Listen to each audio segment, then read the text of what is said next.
Assalamualaikum, Pak. Waalaikumsalam. Si Gogon, kamu kesini nggak pakai masker?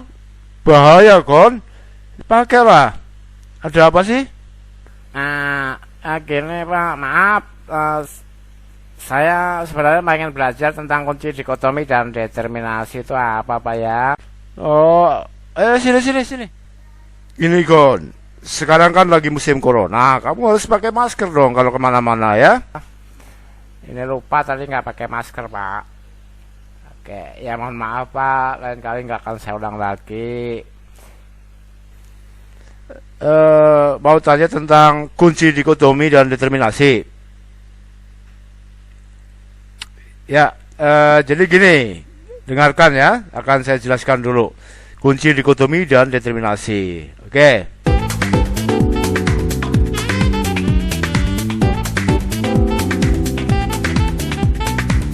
Oke, sekarang kita belajar tentang klasifikasi dikotom dan kunci determinasi. Klasifikasi dikotom atau kunci dikotom itu adalah diagram yang berisi keterangan yang disusun berpasangan dan menunjukkan ciri yang berlawanan. Jadi berpasangan, ada A dan ada B. Itu berpasangan ya, 2, 2, 2 dan seterusnya. Kemudian kunci determinasi adalah uraian keterangan tentang ciri-ciri makhluk hidup yang disusun berurutan mulai dari ciri umum hingga ke ciri khusus untuk menentukan suatu jenis makhluk hidup. Sebelum melangkah ke kunci ini, terlebih dahulu kita harus mengidentifikasinya dengan menggunakan kunci dikotom. Jadi langkah pertama sebelum kita bikin kunci determinasi, kita bikin kunci dikotomi dulu ya, biar mudah untuk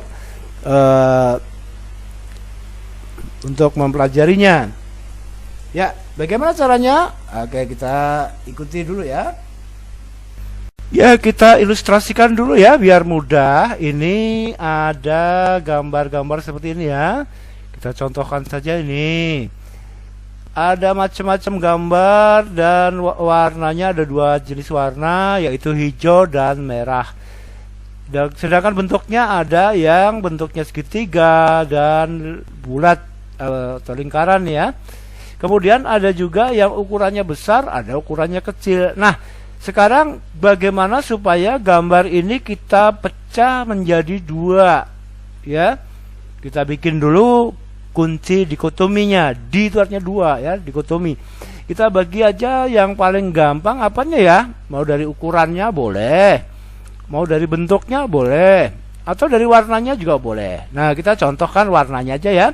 1A berwarna merah. Kita kumpulkan yang berwarna merah. Itu, ini yang berwarna merah ya. Yang berwarna merah. Sedangkan yang berwarna hijau itu kita kumpulkan di sini di 1B. Jadi ada 1A, ada 1B. Ini saling berlawanan ya. Ini merah, kelompoknya merah, ini kelompoknya hijau. Nah, sekarang yang merah ini kita lanjut dulu ya. Kita kerjakan dulu yang merah. Ini kita bagi 2 ya, yang biar gampang apa ya? Dari bentuknya aja ya. Ada yang bentuknya lingkaran, ada yang bentuknya segitiga. Nah, kita bagi. Nah, untuk 2A kita tulis saja segitiga merah. Ini segitiga ya. Sementara untuk yang nomor 2B itu lawannya ya, lawannya yang lingkaran merah. Jadi ini kita udah kelompokkan jadi 2. Tapi ini harus dikelompokkan lagi ya ini. Kenapa? Karena masih ada 2. Kita harus menjadikannya menjadi setiap ciri itu 1. Atau kalau kita mau melanjutkan yang bawah dulu boleh. Yang bawah dulu misalnya supaya sejajar sama yang atas ya. Nomor ini yang hijau juga kita kelompokkan sama dengan yang merah, yaitu dari 3A dan 3B. Ini kelanjutan dari nomor 2 ya, nggak boleh di sini ditulis 2A 2B lagi juga nggak boleh karena sudah dipakai di atas.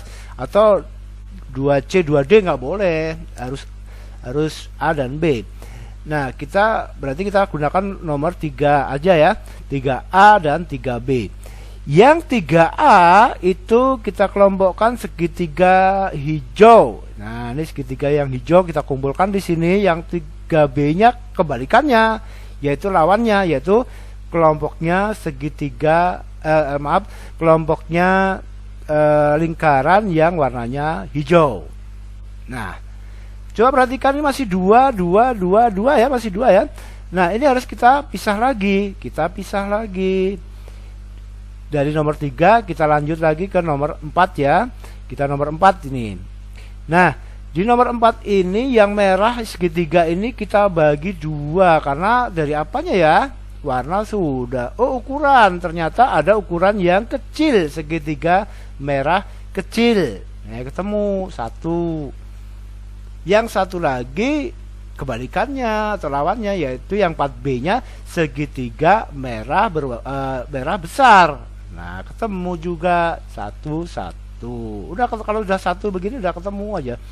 Kemudian yang nomor 2B kita lanjut ke nomor berikutnya ya. Lanjutannya nomor 4 nomor berapa ya? Nomor 5. Oh ya. 5A dan 5B. 5A-nya yaitu kita pecah jadi 2 aja nih. Yang satunya lingkaran tapi besar, satunya kecil ya. Yang 5A kita tulis saja yang lingkaran kecil dulu. Lingkaran merah kecil.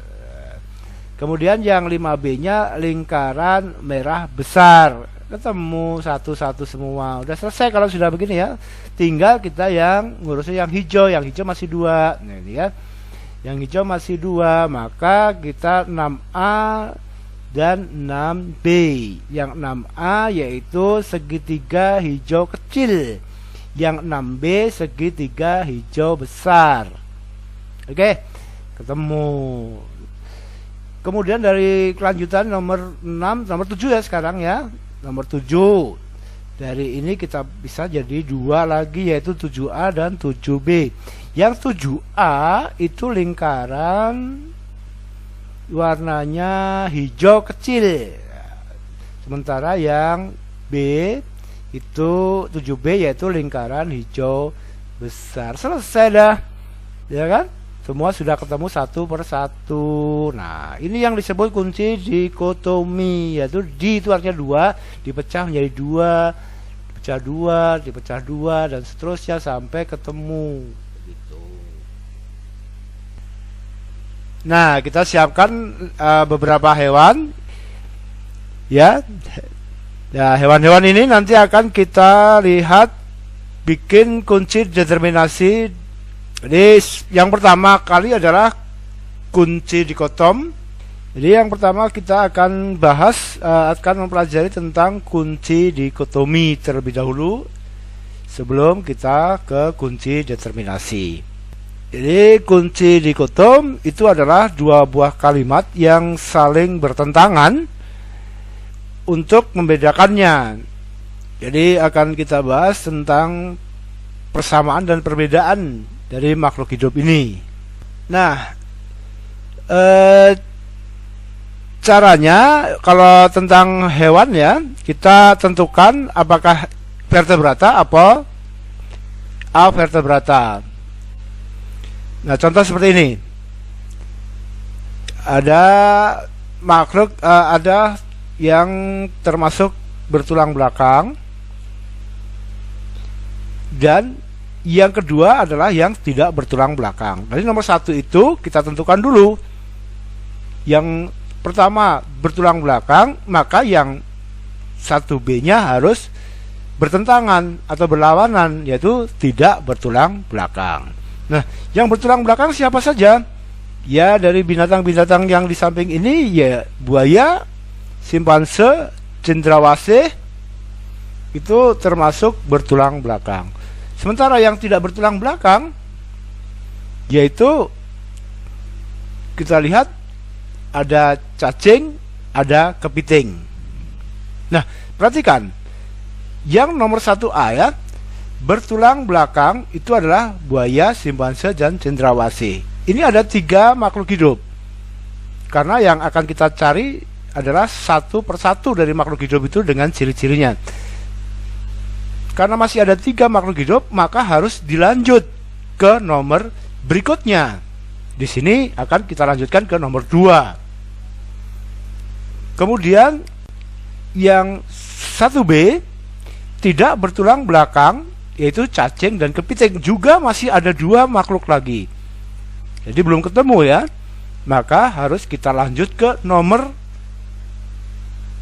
berikutnya. Di sini kita lanjut ke nomor 4. Bebas saja. Kita mau membahas yang nomor 1A dulu boleh, atau kita mau membahas yang nomor 1B dulu boleh, terserah. Nah, ini kita contohkan, kita bahas dulu yang nomor 1A ya.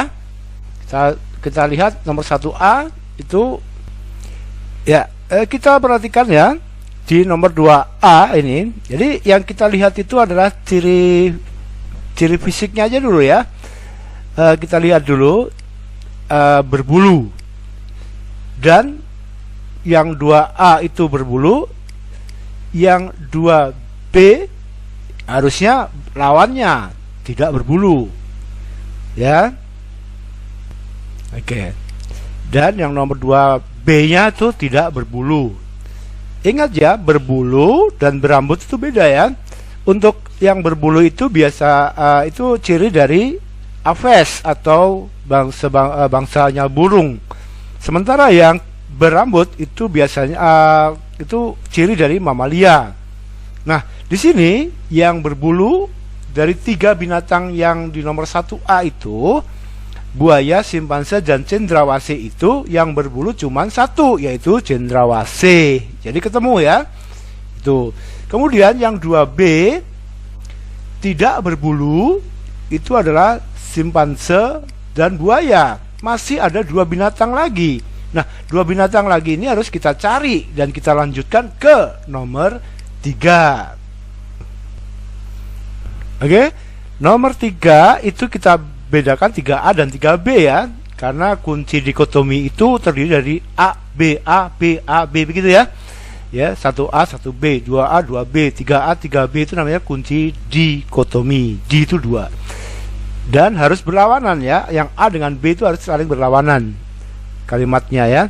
Nah, yang 3A itu bersisik. Itu ketemu ya, dari 3 binatang tadi, yang buaya, simpanse, cendrawasih itu ketemu yang bersisik tuh pasti buaya. Oke, ketemu 1. Kemudian yang 3B lawannya yang tidak bersisik. Siapa di antara buaya dan simpanse yang tidak punya sisik? Ya, simpanse. Jadi ketemu. Jadi ada dari 3 makhluk hidup yang di nomor 1A itu sekarang mulai ketemu, yaitu cendrawasih sudah ketemu, buaya sudah ketemu, simpanse sudah ketemu. Nah, sekarang kita tinggal melanjutkan yang 1B nya yang tidak bertulang belakang, yaitu cacing dan kepiting. Itu masih ada 2 binatang. Itu akan kita lanjut ke nomor 4 ya. Lanjutan dari nomor 3 adalah nomor 4. Nah, untuk ciri-ciri seperti ini ya, bersisik, tidak bersisik, berbulu. Nah, ini bebas. Kalian bebas menentukan, misalnya bertelur dan tidak bertelur. Boleh aja. Yang penting ada antara A dan B itu kalimatnya berlawanan. Nah, yang nomor 4A dan 4B ini lanjutan dari nomor 1B ya. Kita lanjutkan di nomor 4A dan nomor 4B. Yang nomor 4A kita tulis saja bebas lah ya, bercangkang. Yang 4B tidak bercangkang. Nah, dari cacing dan kepiting mana yang bercangkang? Ya, tentunya kepiting kan. Nah, kepiting sudah ketemu. Sekarang tinggal 1 lagi yang tidak bercangkang, cacing. Nah, sekarang cacing juga sudah ketemu. Jadi bereslah semuanya yang kita cari tadi, sudah beres, semua sudah ketemu. Nah, sekarang kita tinggal menyusun kunci determinasinya. Gampang kan? Nah, kita lihat, kita tulis dulu ya. Yang pertama yaitu cendrawasih. Cendrawasih cirinya ada di mana? Ada di 1A, kemudian dilanjut di 2A. Itu cendrawasih. Gampang kan? Nah, sekarang buaya. Buaya itu di ciri nomor 1A. Kemudian dilanjut ke nomor 2. 2-nya 2 apa? Oh, 2B. Ternyata masih dilanjut lagi ke nomor 3. 3-nya 3A. Nah, ketemu kan buaya? Nah, sekarang simpanse. Coba kita urutkan dulu dari 1A. Simpanse itu adanya di nomor 1A, kemudian dilanjut ke nomor 2-nya. 2 berapa ya? Oh, 2B. Nah, dari 2B ternyata masih dilanjut lagi ke 3. 3-nya 3 apa? Oh, 3B. Ya, beres kan? Jadi simpanse itu 1A, 2B, dan 3B. Nah, sekarang kita ke kepiting. Kepiting nomor berapa ya? Di nomor 1A nggak ada, di nomor 1B. Ya, 1B ada, dilanjutnya ke nomor 4. 4-nya 4A. Nah, jadi kepiting itu untuk kunci determinasinya 1B dan 4A. Nah, sekarang cacing yang terakhir ya. Kita lihat cacing itu adanya di nomor 1 apa ya? Oh, 1B. Tapi masih dilanjut ke nomor 4. 4-nya adalah 4B. Jadi, nah, ciri cacing itu bisa 1B dan 4B. Jadi cacing itu tidak bertulang belakang dan juga tidak bercangkang. Itu bebas saja ya. Yang penting dari yang kita cari itu kita bisa menemukan binatang-binatang satu persatu gitu. Nah, ini tugas buat kalian ya. Nanti tugas ini silakan dibuat dan dikirim untuk dikoreksi.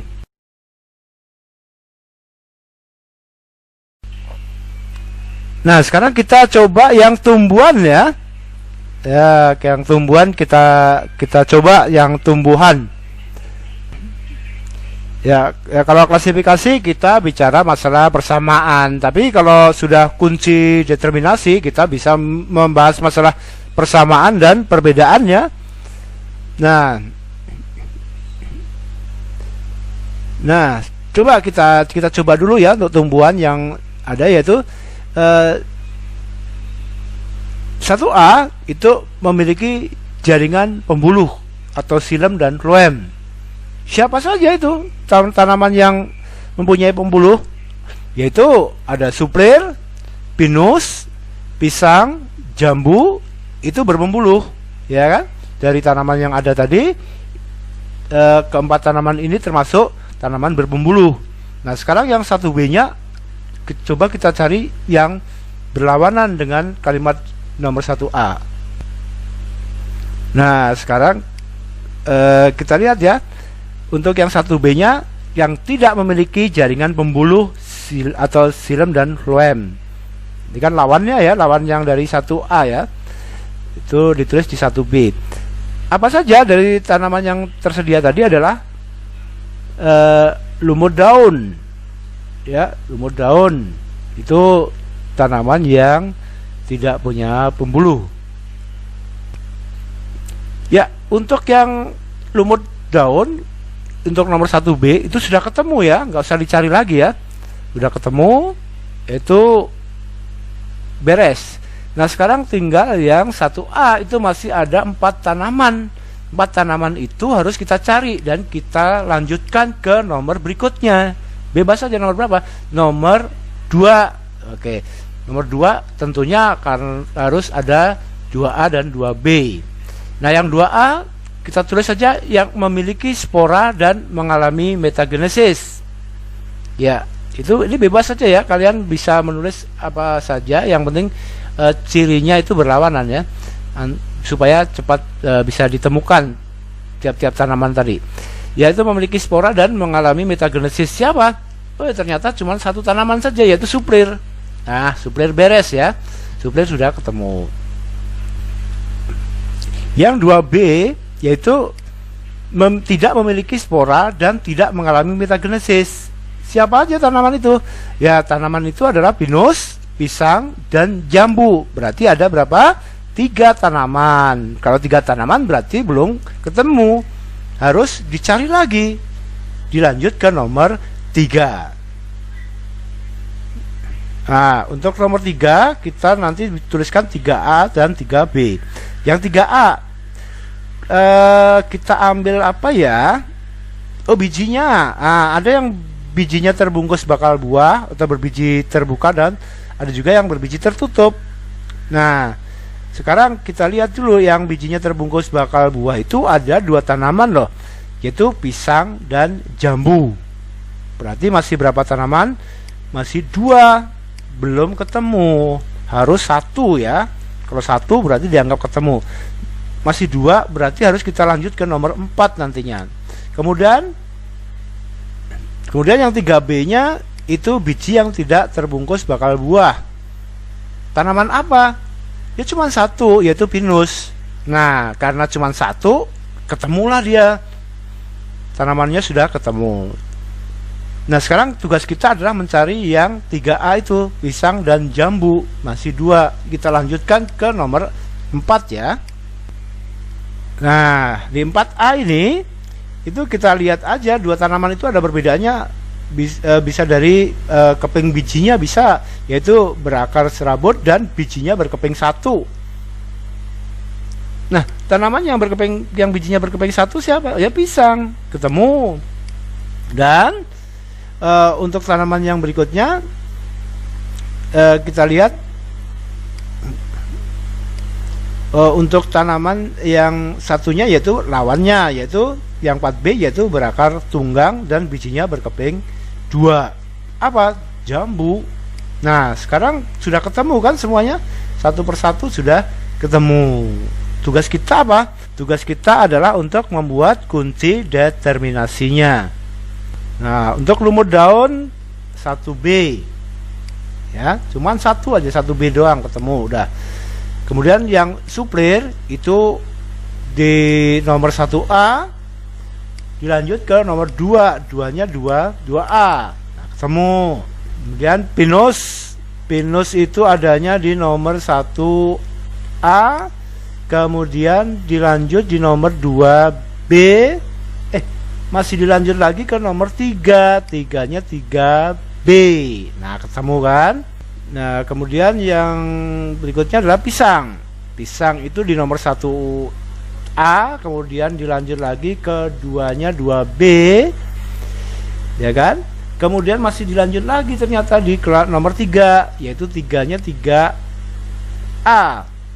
Nomor 3A dilanjut lagi ternyata masih ke nomor 4, yaitu 4-nya 4A, baru ketemu pisang. Nah, sekarang jambu ya. Jambu di nomor 1A. Oke, dilanjut ke nomor 2-nya adalah 2B. Ya, dilanjut lagi ke nomor 3, 3-nya 3A. Nah, ternyata masih dilanjut lagi ke nomor 4. 4 apa? 4B ya, jambu. Nah, akhirnya ketemu. Jadi seperti itulah ya cara membuat kunci determinasi ya. Mudah kan? Nggak terlalu susah. Nah, ini tugas buat kalian ya. Nanti tugas ini silakan dibuat dan dikirim untuk dikoreksi.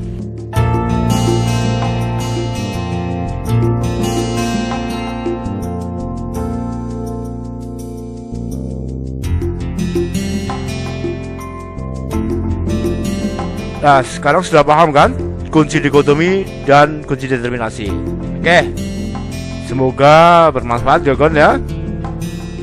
Iya, saya udah tahu Pak sekarang. Terima kasih banyak atas penjelasannya. Assalamualaikum.